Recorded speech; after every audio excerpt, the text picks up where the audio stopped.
Ketika orang-orang yang haus akan ampunan Allah ini ditawarkan oleh Nabi SAW, ala adullukum, maukah kamu aku tunjukkan suatu amal ma yamhullahu bihil khataya, yang sanggup dapat menutupi, mengampuni dosa kamu yang lalu, wa yarfa' bihid darajat, dan dapat menaikkan derajat kamu di sisi Allah. Ini orang sampai pada titik awal, titik nol, tak ada lagi harkat martabatnya di hadapan Allah Ta'ala karena perbuatan dari mulai syirik sampai membunuh, sampai makan riba.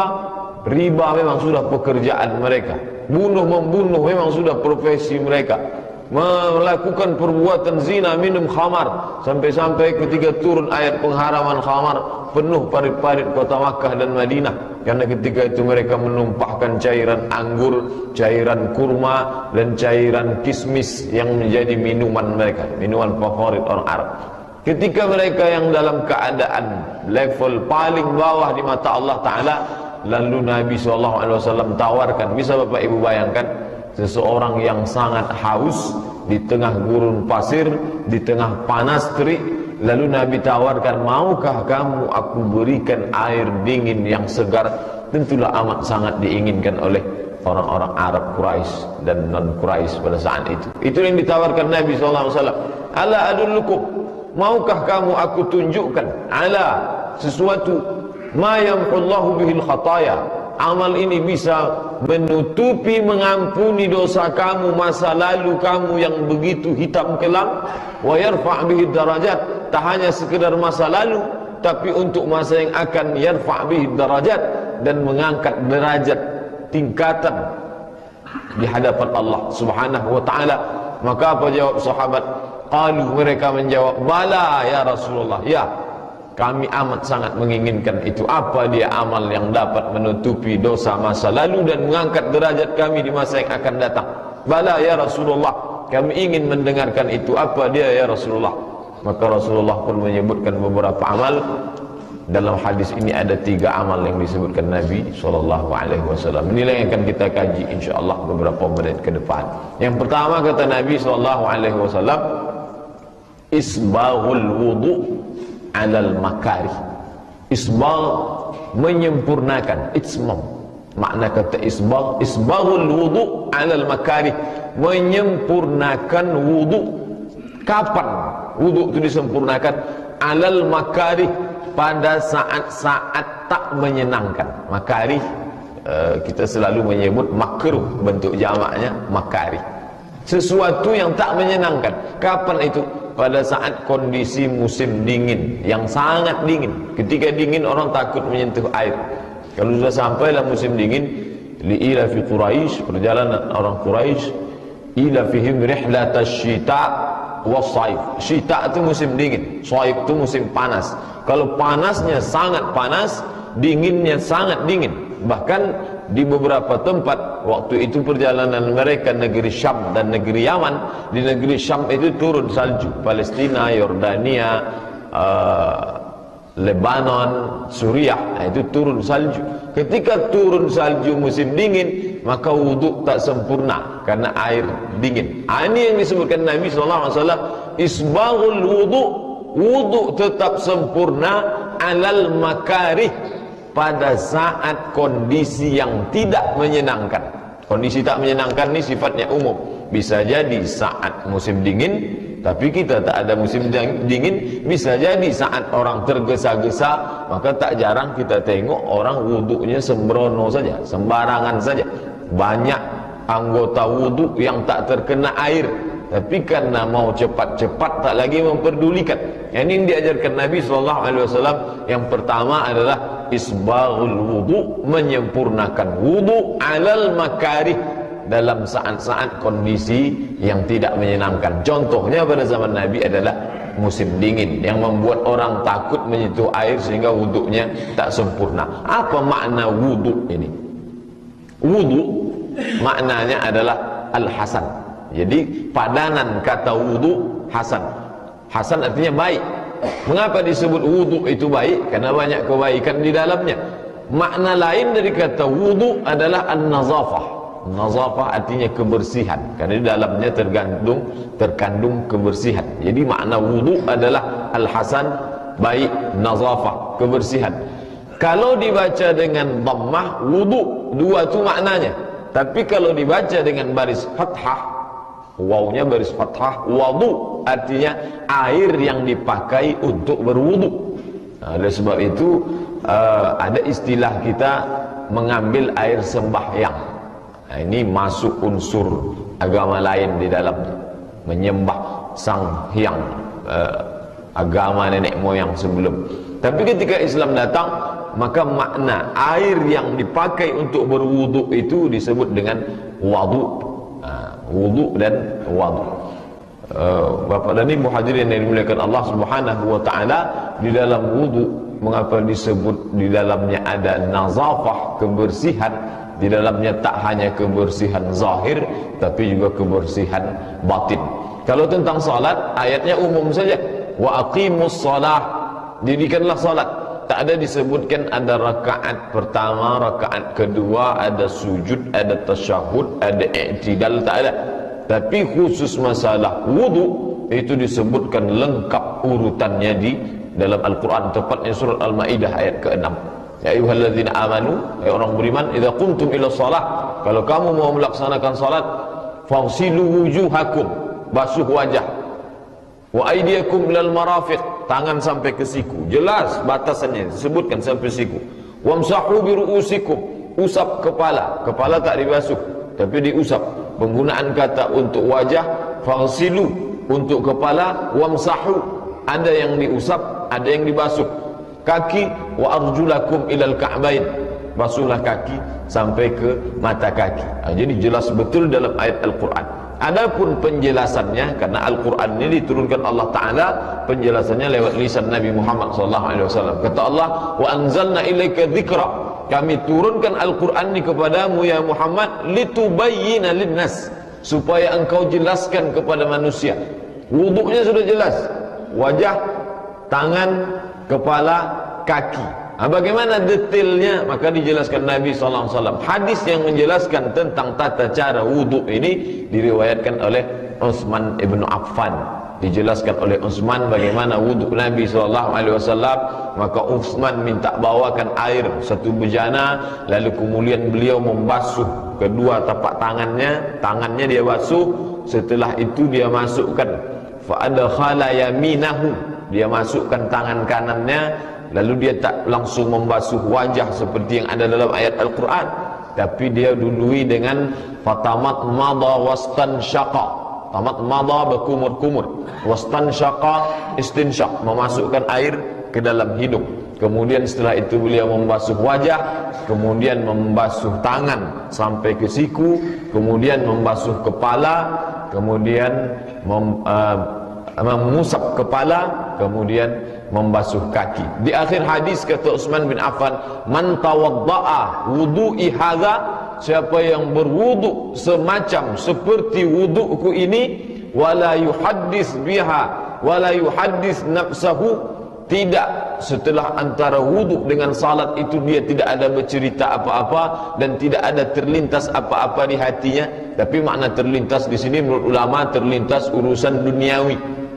Kalau urusan yang akhirat, masalah akhirat, bagaimana nanti di alam barzakh meniti siratal mustaqim, apakah solat ini nanti khusyuk atau tidak, itu tak masalah. Tak terlintas urusan dunia, maka kata Utsman ibn Affan, ghufira lahu ma taqaddama min dzambi, maka insyaallah Allah akan ampuni dosanya yang lalu. Ini jelas hadis tentang masalah wudu. Wudu tidak hanya sebagai kebersihan yang bentuk nampaknya fisik, tapi juga wudu adalah kebersihan batin. Mengapa demikian? Karena dalam hadis disebutkan orang mukmin yang berwudu, seorang muslim yang berwudu, maka disebutkan dalam dua hadis. Satu hadis riwayat Muslim, satu hadis riwayat Nasa'i, kharajat minhu khatayahu. Kharajat artinya keluar, khatayahu dosa-dosanya. Ketika dia usap wajah, keluar dosa, kesalahan dari wajahnya, matanya, mulutnya, hidungnya.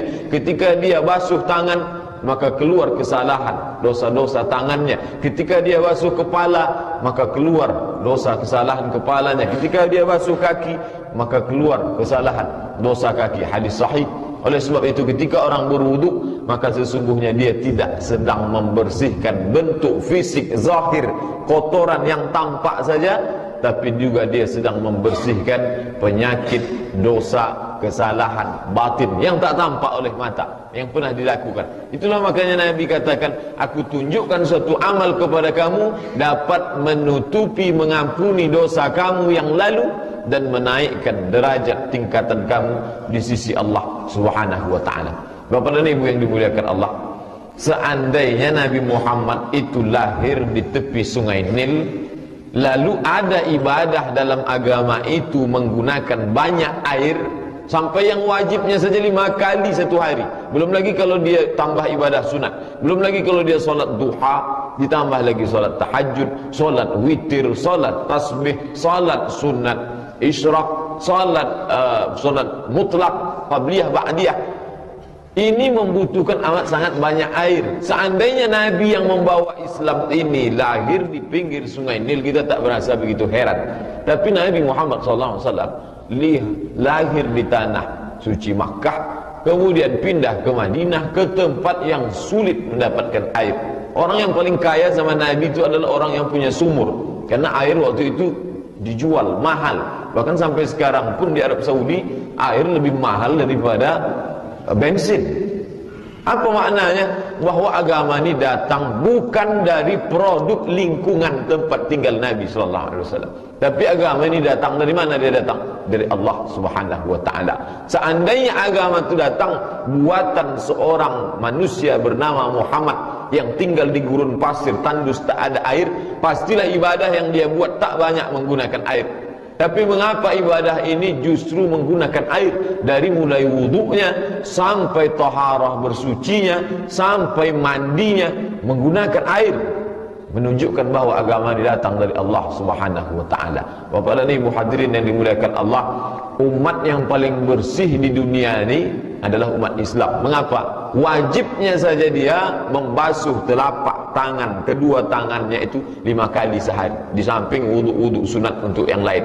Apalagi kalau dia memang melazimkan diri untuk selalu dalam keadaan suci, maka dia akan selalu berwudu.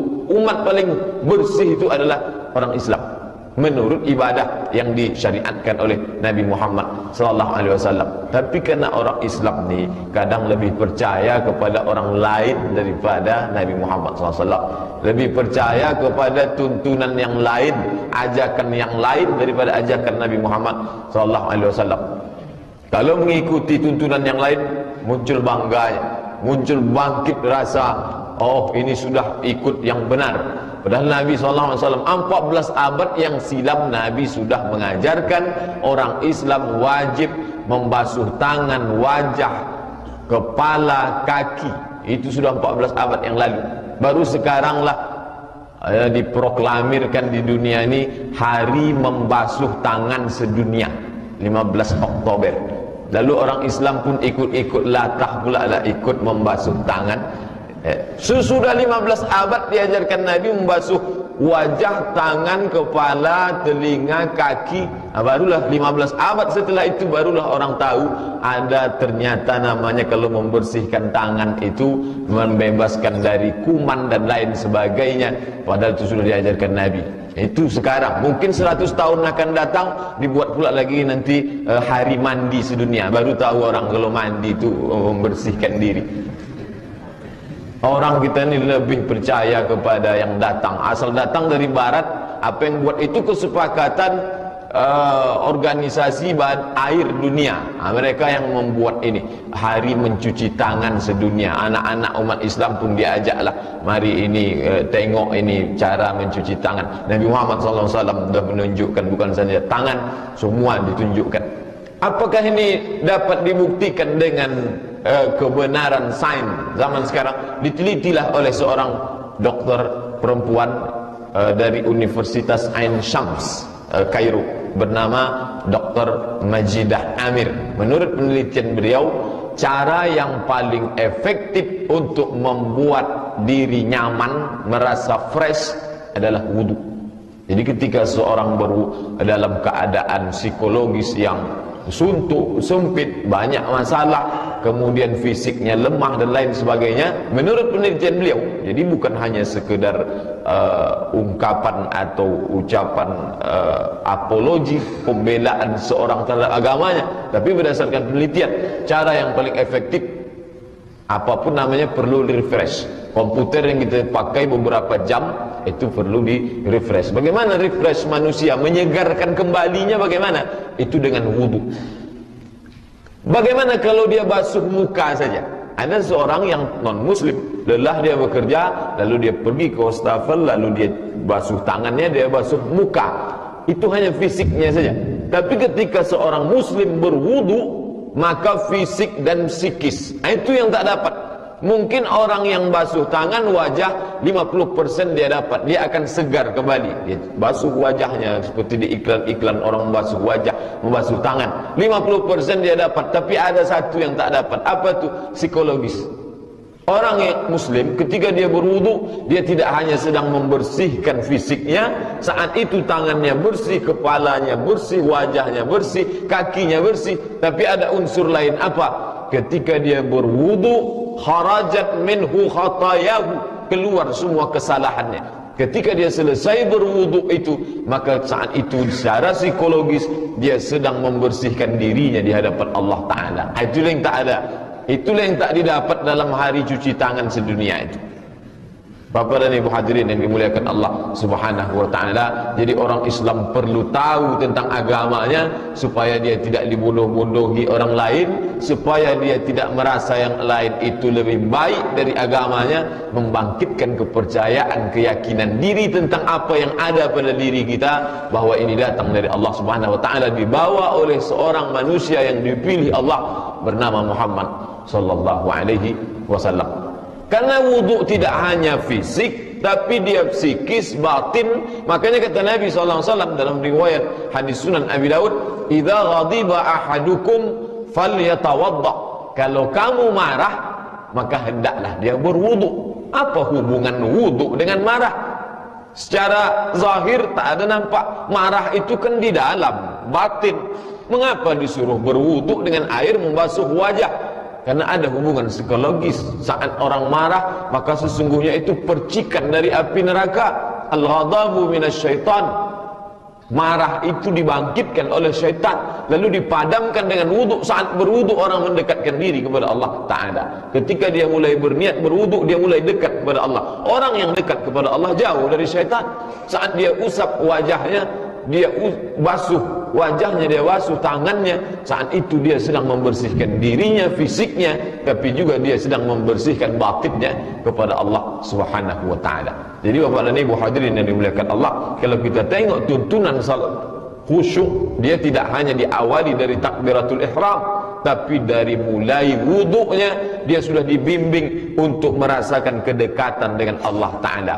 Dia basuh wajahnya dari mulai kumur-kumur, dia bersihkan lidahnya, mulutnya dari semua yang zahir maupun yang batin. Dia basuh wajahnya, dia basuh tangannya, kepalanya dan isi yang ada di dalam kepalanya, kemudian kakinya. Setelah dia bersih, barulah dia mendekatkan diri menghadap kepada Allah Subhanahu wa Ta'ala. Jadi yang pertama adalah kata Nabi, isbaghul wudu, membersihkan, menyempurnakan wudu alal makarih, dalam kondisi-kondisi yang tak menyenangkan. Makarih artinya tak menyenangkan. Sulit untuk menunjukkan bagaimana wudu musim dingin, karena kita tinggal di iklim tropis yang sepanjang usia kita dari kecil sampai sekarang hanya 30, 33, paling tinggi 35. Tapi bagi orang-orang yang tinggal di Jazirah Arab, terasa betul lah bahwa saat musim panas tak ada masalah dengan wudu. Tapi kalau sudah musim dingin, maka orang malas berwudu. Apalagi zaman dulu belum ada pemanas dan lain sebagainya. Bahkan sampai sekarang pun di masjid-masjid, kalau Bapak Ibu pergi ke Maroko, di masjid-masjid besar itu hampir di tiang ini disediakan batu besar.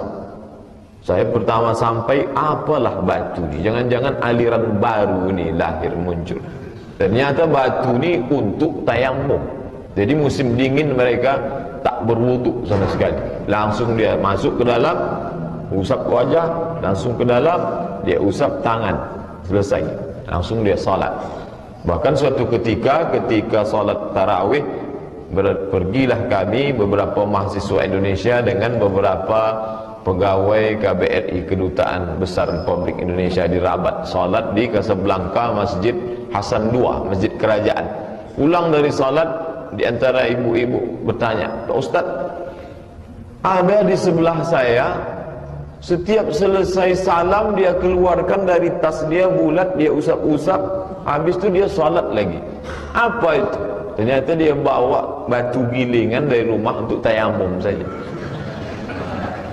untuk bertayamum. Selesai salat dia usap wajah, habis itu usap tangan, saking malasnya berwudu. Jadi ada contohnya, contoh. Nah, Nabi mengatakan isbaghul wudu, tetap menyempurnakan wudu alal makari, walaupun kondisi tak menyenangkan. Kapan? Saat musim dingin yang sangat.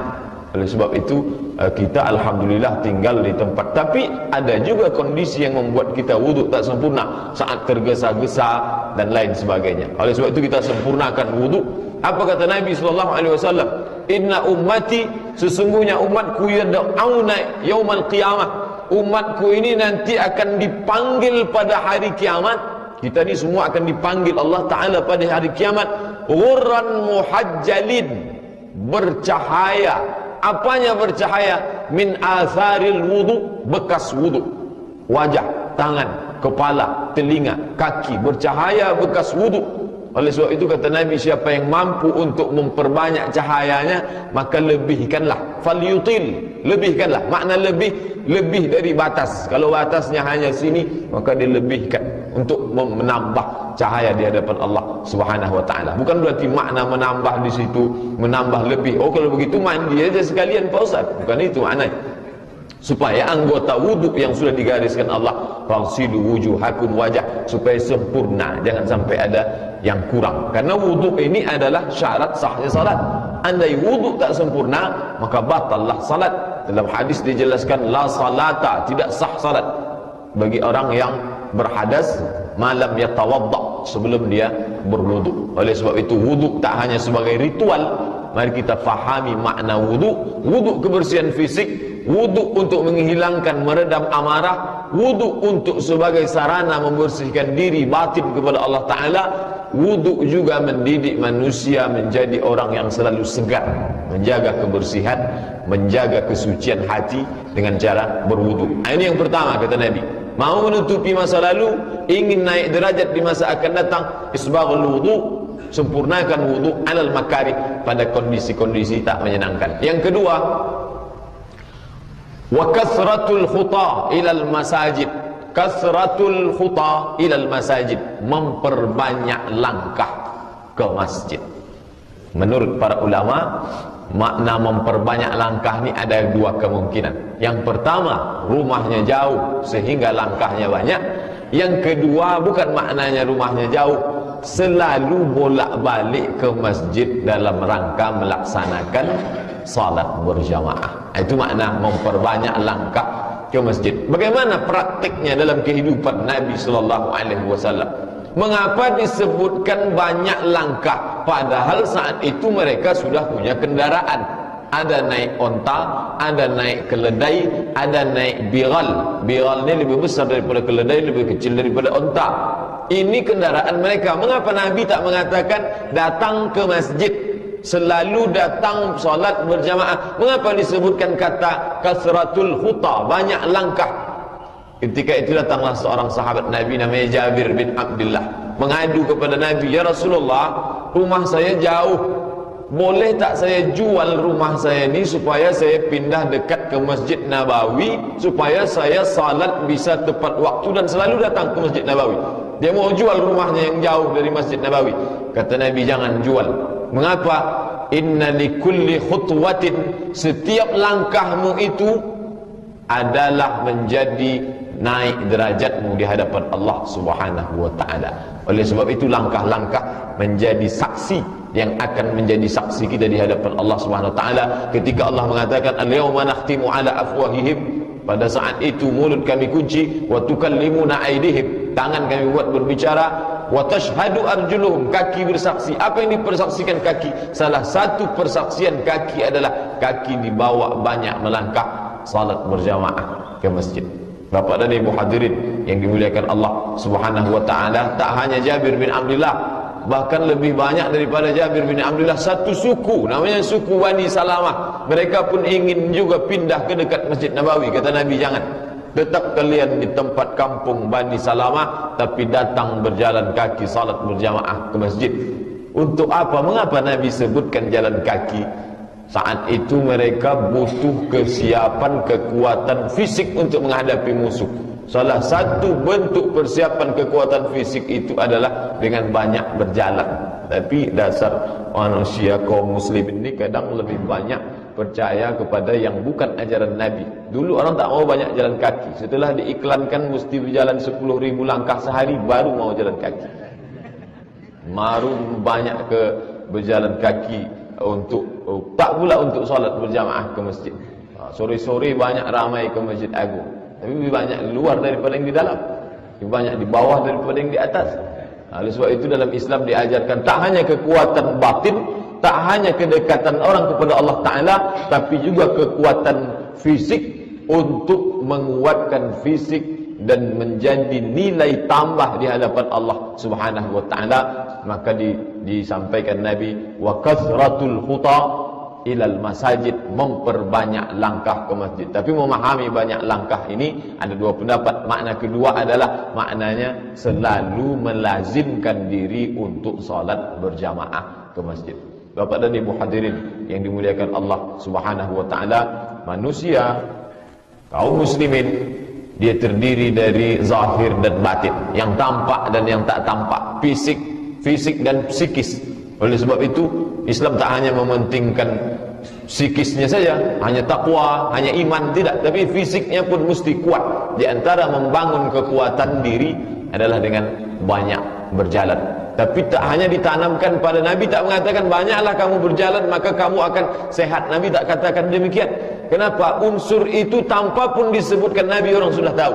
Nabi tak perlu sebutkan sesuatu yang dapat ditangkap oleh akal manusia. Kecerdasan akal manusia bisa menangkap itu. Tugas Nabi tak menjelaskan itu. Nabi menjelaskan sesuatu yang tak bisa ditangkap oleh akal manusia. Mana dia? Bahwa kaki akan bersaksi di hadapan Allah. Itu sampai kapanpun, sehebat apapun dokter menelitinya, tak bisa dia temukan itu. Bahwa kaki akan menjadi saksi di hadapan Allah, bahwa langkah kaki akan menaikkan derajat di hadapan Allah, menghapuskan kesalahan, silap, dosa masa lalu, itu tak dapat ditangkap oleh akal. Mengapa Nabi tak menjelaskan yang bersifat medis, kesehatan dan lain sebagainya?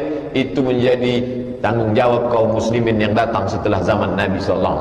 Tapi yang dijelaskan Nabi adalah yang butuh penjelasan hanya dapat dijelaskan oleh wahyu dari Allah Subhanahu wa taala. Makanya Nabi jelaskan, ini ada satu amal hai para sahabat, kalau kamu lakukan, dosa masa lalumu diampuni Allah, dan yang masa akan datang dinaikkan derajatmu di sisi Allah. Apa dia? Yang kedua, kasratul khuta ilal masajid, memperbanyak langkah ke masjid. Yang terakhir, yang ketiga, kata Nabi sallallahu alaihi wasallam, wantizarus salah ba'das salah. Intizar artinya menunggu salat setelah salat. Mengapa bunyinya disuruh menunggu salat? Memang orang yang mendapatkan ampunan Allah terhadap dosa masa lalu, ditinggikan derajat masa akan datang, dia menunggu salat. Beberapa menit menjelang azan dia sudah duduk di dalam masjid, berzikir, membaca Al-Quran, bertasbih, bertakbir, bertahlil, bersalawat, mengagungkan Allah Ta'ala, memuhasabah diri, menunggu salat. Apa yang terjadi pada kita sekarang? Zaman Nabi dulu mereka salat. Salat yang dilakukan Nabi dan sahabat, salat itu juga yang kita lakukan sekarang. Apa bedanya? Mereka menunggu salat. Orang sekarang ditunggu salat. Kalau bolehlah solat tu bercakap, bisa dia berbicara, melambai sudah tangannya, sudah mau habis ini waktu, marilah salat. Tapi nantilah. Nabi dan sahabat Nabi diajarkan mereka intizarus salat, mereka menunggu salat. Salat tu mereka nantikan kapan masuknya. Sebelum masuk sudah siap sedia, wudunya sudah siap, psikis, fisik, badan sudah suci, bersih, segar, hati pula sudah bersih karena keluar semua dosa, kesalahan, siap menunggu salat. Menjelang dari wuduk ke salat tak ada cerita apa-apa, karena tadi riwayat hadis Utsman bin Affan, la yuhaddits biha nafsuh, tak ada cerita urusan duniawi terlintas dalam hati pun dia lawan. Lalu ketika dari wuduk menjelang salat menunggu, maka masuk ke dalam salat itu dalam kondisi suasana yang sudah kita digiring oleh Nabi sallallahu alaihi wasallam. Mengapa salat kita tidak berkualitas? Karena kita tidak ikuti tuntunan ini. Kalau diajak, itu kan sunat Pak Ustaz, yang wajib-wajib sajalah. Padahal ini yang sunat-sunat yang kecil-kecil nampaknya remeh-temeh, ini membimbing kita dari mulai wuduknya, masuk ke menjawab suara azannya, masuk ke duduk menunggu menanti salat, masuk ke dalam salatnya. Jadi tak langsung salat. Oleh sebab itu tuntunan yang diajarkan Nabi ini kalau kita laksanakan membantu kita untuk meningkatkan kualitas salat kita. Bapak dan Ibu hadirin yang dimuliakan Allah Subhanahu wa taala, intizarus salah ba'da salah, menunggu salat setelah salat. Oh, kalau begitu orang Islam duduk saja di dalam masjid berzikir mengingat Allah, tak dapat dipahami seperti itu. Jangan ditarik kesimpulan dari satu hadis lalu tarik kesimpulan. Baca hadis, baca terjemahnya. Oh, kalau begitu orang Islam duduk saja menunggu salat, habis itu tunggu lagi. Baca ayat bagaimana Allah mengatakan fa idza qudiyatis salat, apabila orang sudah melaksanakan salat, fantashiru fil ard. Kita tak disuruh duduk dalam masjid, bertebaranlah di muka bumi, wabtaghu min fadlillah. Cari karunia Allah Ta'ala. Di antara karunia itu adalah rezeki. Orang Islam disuruh mencari rezeki. Ada yang berdagang. Bagaimana pedagang? At-tajirus saduqul amin. Seorang pedagang yang jujur, yang amanah. Ma'an nabiyyin. Nanti dibangkitkan di akhirat. Ma'an nabiyyin. Wassiddiqin. Wasyuhada. Wassalihin. Bersama para nabi. Bersama orang siddiqin yang benar. Wasyuhada. Bersama orang-orang mati syahid. Wassalihin. Bersama orang salih. Bukan berarti duduk menunggu salat, tak berarti dia tak berdagang. Oleh sebab itu dikombinasi antara hadis ini, dia tetap dengan urusan duniawinya, dia tetap mencari nafkah. Bagaimana pula dengan petani? Ma min muslimin yazra'u yazar'an, seorang muslim yang menanam tanaman, ya'kulu minhu tayr, lalu buah tanamannya itu dimakan oleh burung, au bahimatun atau hewan, au insanun atau dimakan orang, maka itu menjadi sedekah baginya. Apa maknanya? Yang bertani tetap bertani, bukan berarti dia meninggalkan pertaniannya untuk masjid. Tak. Bagaimana pula dengan orang yang punya kekuasaan? Apakah dia tinggalkan tempatnya berkuasa lalu dia hanya di dalam masjid? Tak. Dia tetap mengatur urusannya masing-masing. Abu Bakar, Umar, Utsman, Ali pernah menjadi penguasa, tetap dia bisa mengatur tapi tanpa meninggalkan masjid. Maknanya adalah itu yang disebut dalam hadis, qalbuhu mu'allaqun fil masajid, hatinya tergantung di dalam masjid. Kalau hati tergantung dalam masjid, orangnya boleh di toko, orangnya boleh di pasar, orangnya boleh di kebun, di sawah, tapi ketika datang panggilan tak sabar dia ingin datang masuk ke rumah Allah Ta'ala. Tapi kalau dibalik, jasad di masjid, hati di luar masjid, maka Assalamualaikum warahmatullahi wabarakatuh, Assalamualaikum warahmatullahi wabarakatuh, langsung. Apa sebab? Hati di luar masjid. Dalam proses memasukkan hati ke dalam masjid, tapi berproses. Nabi SAW tak membuat umat Islam ini menjadi umat yang instan.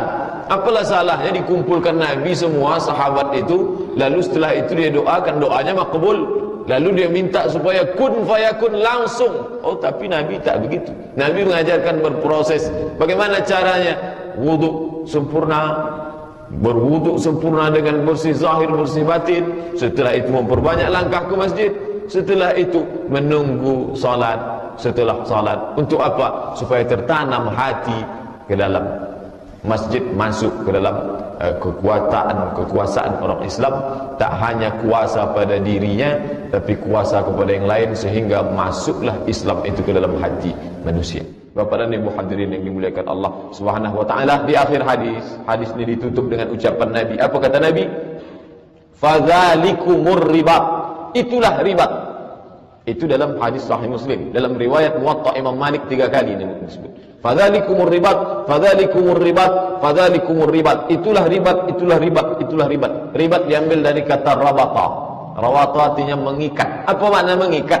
Orang yang menahan dirinya pada sesuatu. Kata ribat ini selalu diidentikan dengan jihad fisabilillah. Orang ketika sedang berjihad, dia sudah mengikatkan dirinya, matanya, telinganya, kakinya, tangannya, nyawanya dia ikatkan ke jihad. Lalu orang menganggap hanya jihad saja, tak ada amal lain. Nabi ingin menunjukkan ada amal lain. Apa itu?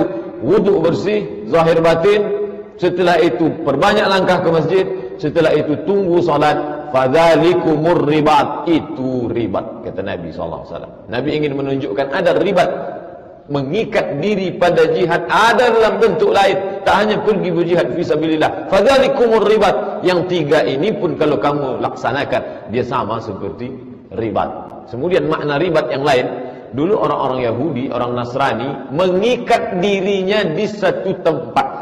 Kan berarti dia ikat pakai tali, tidak. Mengikat dirinya, dia tak pergi berdagang, dia tak pergi bertani, dia tak mengurus keluarga. Maka mengikat dirinya, tempat itu namanya saumah, jamaknya sawami. Dibangunkan tempat khusus untuk beribadah saja di dalamnya. Itulah kalau kita baca tentang orang-orang saleh, tentang orang-orang saleh di kalangan Bani Israel yang tak menikah, tak berkeluarga, tak berdagang, tak bertani, tak ada urusan dunia, kerjanya beribadah saja, mengikat diri di situ. Kata Nabi, tidak, itu bukan ajaran Islam.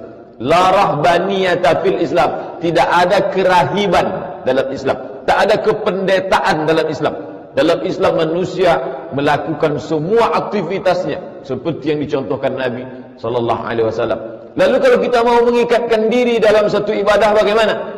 Wuduk sempurna, zahir dan batin, datang ke masjid memperbanyak langkah, tunggu salat menjelang salat berikutnya. Fadzalikumur ribat. Maka kalau kamu bertanya tentang ribat, itulah makna ribat di dalam Islam, kata Nabi SAW. Bapak dan Ibu hadirin yang dimuliakan Allah Subhanahu wa taala, kalau 3 poin ini sudah kita laksanakan, maka hadis yang kita kaji subuh ini lebih menguatkan kita supaya kita istiqamah. Kalau belum, kita mulai perhatikan wudu kita, kita perhatikan gerak langkah kaki kita ke masjid, dan kemudian kita perhatikan pula sikap kita selama ini. Apakah kita sudah menunggu salat atau kita masih ditunggu oleh salat?